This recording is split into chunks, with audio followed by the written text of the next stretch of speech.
नमस्कार, news India देख रहे हैं आप और आपके साथ मैं हूं सुरभि तिवारी। क्या सनातन का अपमान करना विपक्ष की आदत हो गई है? क्या विपक्ष के लिए सनातन सॉफ्ट टारगेट बन गया है? क्या सियासत लिए सनातन का अपमान किया जा रहा है? और ये सवाल तब खड़े होने लगे जब विपक्ष के नेताओं की ओर से सनातन के अपमान वाले बयान सामने आने लगे।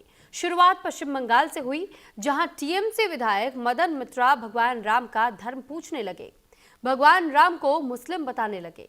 वहीं आम आदमी पार्टी के सांसद संजय सिंह ने राज्यसभा में बीजेपी पर प्रहार करते हुए भगवान राम के लिए ऐसे शब्दों का इस्तेमाल किया जिस पर बवाल हो गया। सदन में उन्होंने कह दिया कि राम के नाम में चरित्र होना चाहिए, नहीं तो हराम में भी राम लिखा हुआ है। वहीं समाजवादी पार्टी के सांसद आर.के. चौधरी तो सनातन पर वैचारिक प्रदूषण फैलाने लगे। दिल्ली एनसीआर में बढ़े प्रदूषण पर ज्ञान देते हुए कहने लगे कि शव जलाने से, होलिका दहन से प्रदूषण बढ़ता है। तो क्या मान लिया जाए कि विपक्ष में सनातन के खिलाफ बोलने की होड़ मची हुई है?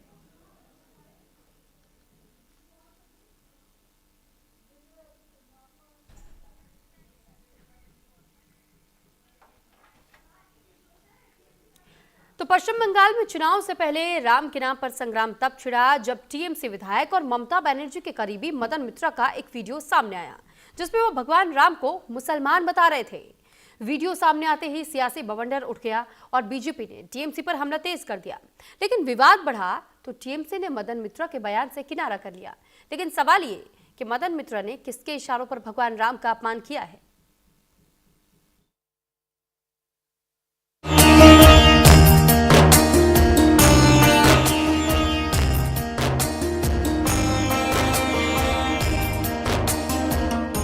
भगवान राम जो जन जन के आराध्य हैं, राम जो करोड़ों हिंदुओं की आस्था है, राम जो संत महात्मा और हर सनातनी के रोम रोम में बसे हैं।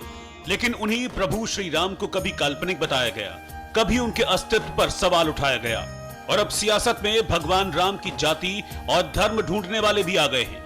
तो आमी बोलছি राम मुसलमान छिलेन, हिंदू छिलेन ना। যখন পাগলা হয়ে গেল, সয়ে যায় ও যায়, ও ওখানে দৌড়ায়, এদিকে পাগলাটা দৌড়ায়, ওদিকে শিশির বাবুর বেটাটা দৌড়ায়, এ ওদিকে দৌড়ায়। এই ভাই রাম হিন্দু ছিল, রাম হিন্দু ছিল, রামের পদবি কি? टीएमसी विधायक और ममता बनर्जी के करीबी मदन मित्रा के इस बयान के बाद सवाल खड़े हुए कि क्या अब भगवान राम को हिंदू साबित करना पड़ेगा? क्या हिंदू आस्था का अपमान इतना आसान है? क्या सनातन को टारगेट करना विपक्ष की आदत बन गया है? क्या बंगाल में चुनाव है इसीलिए सनातन का अपमान हो रहा है?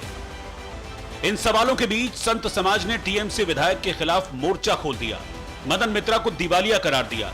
साथ ही भगवान राम की धर्म और जाति पूछने पर मदन मित्रा को इलाज कराने की सलाह दे डाली। हमें लगता है कि ये सब मानसिक रूप से विकलांग है। एक शेर है इनके लिए, कभी कभी यूं ही अपने दिल को बहलाया, जिन बातों को खुद न समझा औरों को समझाया। ये खुद कंफ्यूज लोग हैं, इनको खुद ही पता नहीं सनातन क्या है, इस्लाम क्या है, जिहाद क्या है। तो ये कंफ्यूज लोग हैं, ये बीच वाले लोग हैं। ये गलती इनकी नहीं है, इनके ट्रीटमेंट की आवश्यकता है। टीएमसी के जो यह बयान है अत्यंत निंदनीय है, दुखद है, दुर्भाग्यपूर्ण है। इसलिए हम लोग ने कहा था कि सांसद भवन से एक ऐसा कानून लाया जाए जो हमारे देवी देवताओं के ऊपर अभद्र टिप्पणी करने का काम करता है। इस प्रकार के हमारे मर्यादा पुरुषोत्तम भगवान के ऊपर इस प्रकार का अभद्र टिप्पणी कतई हम लोग बर्दाश्त नहीं करेंगे। इस प्रकार का मनसा रखने वाले जो देशद्रोही हैं, राष्ट्रद्रोही हैं, मर्यादा पुरुषोत्तम भगवान के ऊपर इस प्रकार का टिप्पणी हम लोग कतई बर्दाश्त नहीं करेंगे। भगवान राम का धर्म पूछने पर एक और संत समाज का गुस्सा फूटा तो दूसरी ओर बीजेपी ने टीएमसी विधायक और ममता बनर्जी के खिलाफ सियासी हथियार की धार तेज कर दी।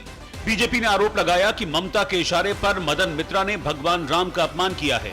तृणमूल कांग्रेस के नेता मदन मित्रा ये कह रहे हैं कि प्रभु श्री राम मुसलमान है, ये 140 करोड़ देशवासियों का अपमान है, ये हम सब हिंदुओं का अपमान है। इससे ये स्पष्ट होता है कि तृणमूल कांग्रेस एक हिंदू विरोधी पार्टी है, जिसमें हर तृणमूल कांग्रेस का नेता हिंदुओं के खिलाफ बयान ममता बनर्जी के कहने पर कहता है। इससे ये भी स्पष्ट होता है कि प्रभु श्री राम के भव्य मंदिर बनने के बाद ममता बनर्जी और उनका तुष्टीकरण का गैंग इतना हताश और फ्रस्ट्रेट हो चुका है कि अब हमारे भगवान का भी अपमान कर रहा है। भगवान राम के अपमान पर जबरदस्त सियासी घमासान छिड़ा और यह सियासी तपिश तब और बढ़ गई जब राज्यसभा में भगवान राम को लेकर आम आदमी पार्टी के सांसद संजय सिंह के शब्दों के चयन पर बवाल हो गया। राम के नाम में चरित्र होना चाहिए, वरना तो हराम में भी राम लिखा हुआ है,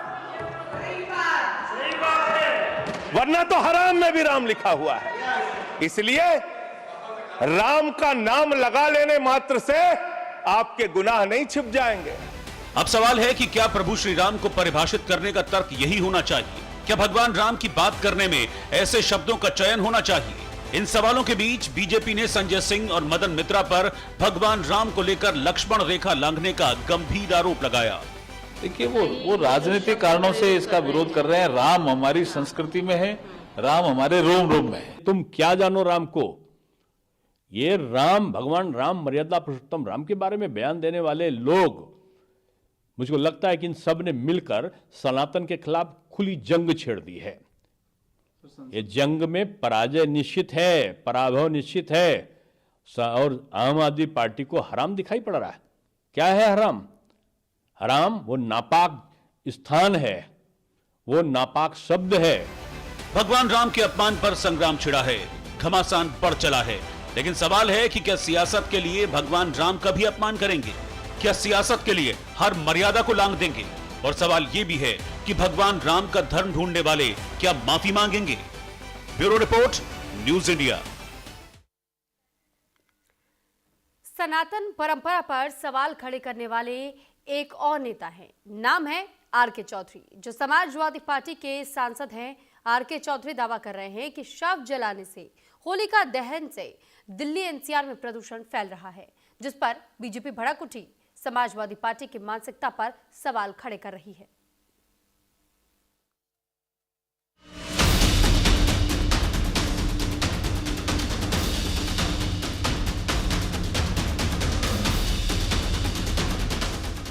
दिल्ली में प्रदूषण की वजह क्या है?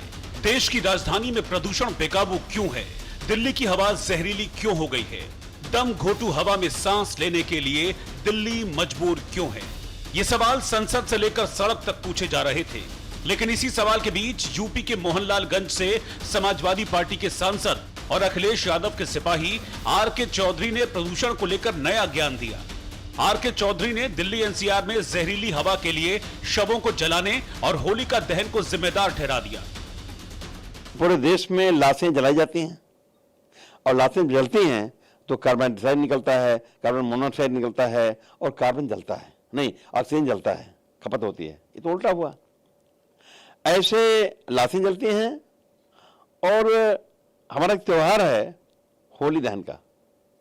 पूरे देश में कम से कम 5 करोड़ स्थानों पे एक साथ होली दहन होता है। उससे कार्बन डाइऑक्साइड निकलता है, ऑक्सीजन निकलता है, और नहीं ऑक्सीजन का खपत होती है, कार्बन डाइऑक्साइड, कार्बन मोनोऑक्साइड निकलता है, उससे नुकसानदायक है।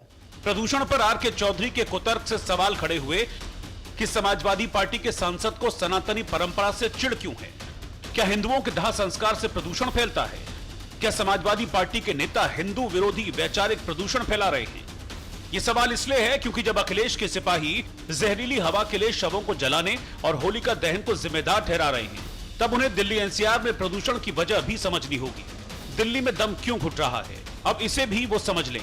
दिल्ली एनसीआर में प्रदूषण की सबसे बड़ी वजह गाड़ियों से निकलने वाला धुआं है। 15.87% प्रदूषण गाड़ियों से निकलने वाले धुएं की वजह से होता है। दिल्ली में प्रदूषण की दूसरी बड़ी वजह औद्योगिक उत्सर्जन यानी फैक्ट्रियों से निकलने वाला धुआं है। 7.86% प्रदूषण फैक्ट्रियों की वजह से होता है। वहीं तीसरी बड़ी वजह की बात करें तो निर्माण कार्य से भी प्रदूषण फैल रहा है। दिल्ली में 2.11% प्रदूषण कंस्ट्रक्शन वर्क से है। कचरा जलाने से निकल रहे धुएं की वजह से भी दिल्ली में प्रदूषण बढ़ा है। साथ ही सड़क पर धूल, पराली जलाने से होने वाला धुआं भी दिल्ली में प्रदूषण की मुख्य वजह है। लेकिन समाजवादी पार्टी के सांसद आर.के. चौधरी को यह सब नहीं दिखता। उन्हें दिखा तो दाह संस्कार करना, होलिका जलाना, और इसी को लेकर वो ज्ञान देने लगे, सनातनी परंपराओं पर सवाल उठाने लगे तो बीजेपी भड़क गई। तो उनके दिमाग में एक प्रदूषण भर गया है। प्रदूषण उनके दिमाग में जो भर गया है वो इस प्रकार की चीजें बोल रहे हैं। ये हमारी जो जब वो पैदा नहीं हुए थे, हम पैदा नहीं हुए थे, जब उनके पिताजी नहीं पैदा हुए होंगे, उनके पिताजी के पिताजी के पिताजी नहीं पैदा हुए होंगे, हमारे भी पिताजी के पिताजी नहीं पैदा हुए होंगे, तब से ये हमारे अंत्येष्टि संस्कार जो परंपरा है वो होती रही है। उस बीजेपी के साथ ही विश्व हिंदू परिषद ने भी समाजवादी पार्टी की मानसिकता पर सवाल खड़े कर दिए। वीएचपी के प्रवक्ता विनोद बंसल ने सोशल मीडिया पर पोस्ट कर लिखा, एक और जहां कथित समाजवादी पार्टी कहती है कि हिंदुओं के दाह संस्कार की प्रक्रिया से प्रदूषण होता है, किंतु उसे मुस्लिम समुदाय द्वारा गाड़ने की प्रक्रिया में कोई भूमि या जल प्रदूषण नजर नहीं आता। कल को ये नमाजवादी कुबुद्धि कहेंगे कि यज्ञ से भी प्रदूषण फैलता है। आजकल भारत के विपक्षी नेताओं में सनातन को समाप्त करने का एक नया जुनून सा जागा है, या यूं कहें कि दक्षिण से लेकर उत्तर तक लगता है इन्होंने इसकी सुपारी ले रखी है। जिहादी तुष्टीकरण के आकंठ में डूबे ये लोग आखिरकार बारंबार ये क्यों भूल जाते हैं कि उनके ये बयान उन्हीं की पार्टी के लिए धीमा जहर बन रहे हैं और पार्टियों का राजनीतिक धरातल रसातल में चला जा रहा है। विश्व हिंदू परिषद ने समाजवादी पार्टी के सांसद को सवालों के कटघरे में खड़ा किया, सनातन के अपमान का आरोप लगाया। वहीं संत समाज ने भी आर के चौधरी पर तीखा प्रहार किया। विपक्षिया का तो बिल्कुल कलयुग से दिमाग भ्रष्ट हो चुका है और वो टोटली सनातन के खिलाफ जा रहे हैं। अब देखिए ये जो है ना प्रदूषण है, इनके दिमाग में प्रदूषण है जिसके वजह से इस तरह की बयान दे रहा है। अब इनका क्या उद्देश्य है? होली दीपावली तो करके होली दीपावली का नाश कर दिया इन्होंने, और जैसे ही दीपावली पे भगवान की पूजन के लिए भी मना करते हैं, जिसकी वजह से को प्रदूषण शुरू हो जाता है। भाई तुम सही से विधि विधान से पूजा नहीं करोगे तो ही होगा। अब ये क्या कह रहे हैं कि जी आप होलिका जलाने से होता है, और क्या बोल रहे हैं और सौ जलाने से। अबे सौ नहीं जलाएंगे तो क्या करेंगे? आज विश्व में जो है लोग सौ जला रहे हैं, हमारी सनातन चीजों को स्वीकार कर रहे हैं। अब तुम क्या चाहते हो कि वो कब्रगाह बने? प्रदूषण को लेकर आर के चौधरी के ज्ञान पर विवाद बढ़ चला है, लेकिन सवाल है कि बार बार सनातन के अपमान वाले बयान क्यों? क्या विपक्ष के लिए सनातन सॉफ्ट टारगेट है? और सवाल यह भी है कि अखिलेश यादव आर के चौधरी के खिलाफ एक्शन लेंगे? Bureau report, news India.